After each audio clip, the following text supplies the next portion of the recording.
इस वीडियो के बाद दयानंद सागर कॉलेज ऑफ इंजीनियरिंग से रिलेटेड कोई भी डाउट आपका बचेगा नहीं। मैं सारे डाउट क्लियर करने की कोशिश करूंगा। हर एक पॉइंट मैंने लिख के रख रखा है।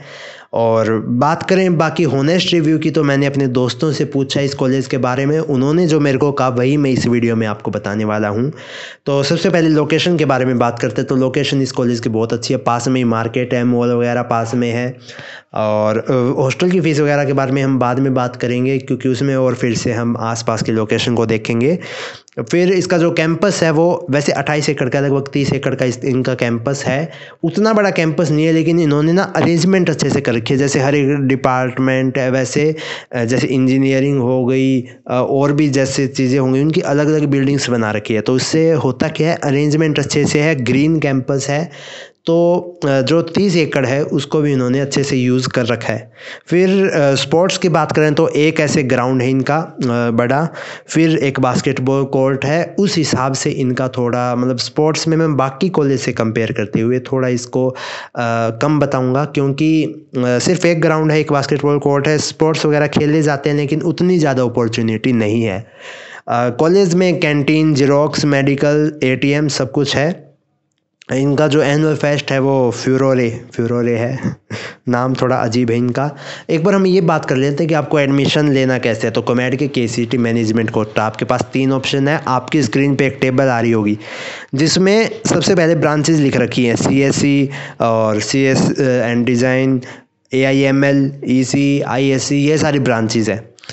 अब जो दूसरा कॉलम है उसमें कॉमेड की कट ऑफ रख रखी है पिछले साल की, और उससे अगले कॉलम में KCET की कट ऑफ, और उससे अगला कॉलम है सीट मैट्रिक्स का। जैसे मैं आपको समझाता हूँ, CSE ब्रांच है, कॉमेड की उसकी कट ऑफ गई थी 2817, KCET की कट ऑफ गई थी 3670, और सीट मैट्रिक्स यानी इस कॉलेज में उस ब्रांच की 240 टोटल सीट्स है।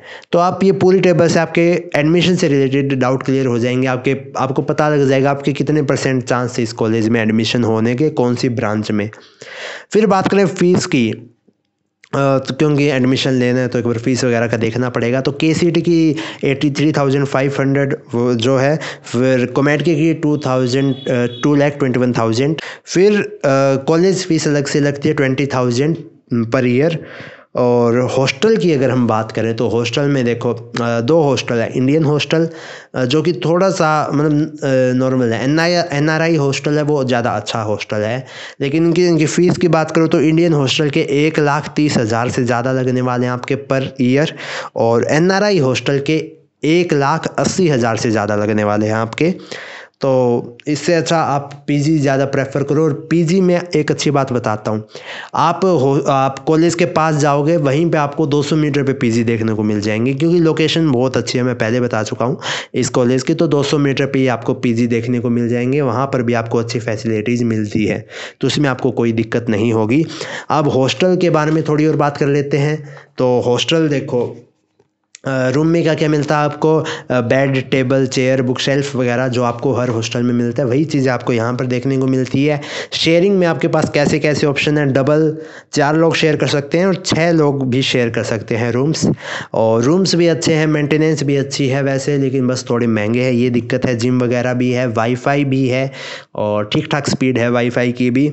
वॉशिंग मशीन भी है हॉस्टल में, और मैस फूड आपको वेज और नॉन वेज दोनों को देखने को मिलेंगे मैस के खाने में। कर्फ्यू टाइमिंग यानी जिस टाइम आपको कॉलेज के अंदर वापस जाना है वो 10 PM है, जो कि सही है। मतलब 10 PM ही होता है लगभग हर एक हॉस्टल में। अब बात करते हैं मेन चीज़ प्लेसमेंट के बारे में, जिसके बारे में बहुत सारे डाउट हैं। तो देखो, एक जो सबसे पहले डाउट क्लियर कर देता हूँ, जो JSS है वो इस कॉलेज से placement wise, on campus placement wise बहुत अच्छा है। बहुत अच्छा नहीं, मतलब इससे अच्छा है, दयानंद सागर से अच्छा है, नो डाउट, इसमें कोई डाउट नहीं है। आप प्लेसमेंट उठा के देख लो। प्लेसमेंट के बारे में मैं आपको बता देता हूँ कि इस साल 25 LPA हाईएस्ट पैकेज गया है ऑन कैंपस।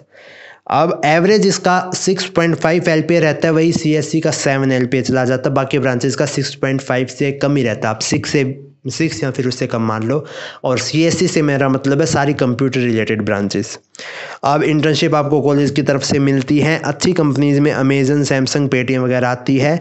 अब दिक्कत मैं बताता हूँ इस कॉलेज के साथ क्या है। यहाँ पर मास रिक्रूटर्स भी ज़्यादा आते हैं। जो मेरे को जिनसे मैंने पूछा था उन्होंने बताया कि कम से कम 400 लोगों को तो मास रिक्रूटर्स ने उठाया है पूरे कॉलेज से। मास रिक्रूटर्स आते हैं कम पैकेज के साथ, इतने सारे स्टूडेंट्स को लेकर चले जाते हैं।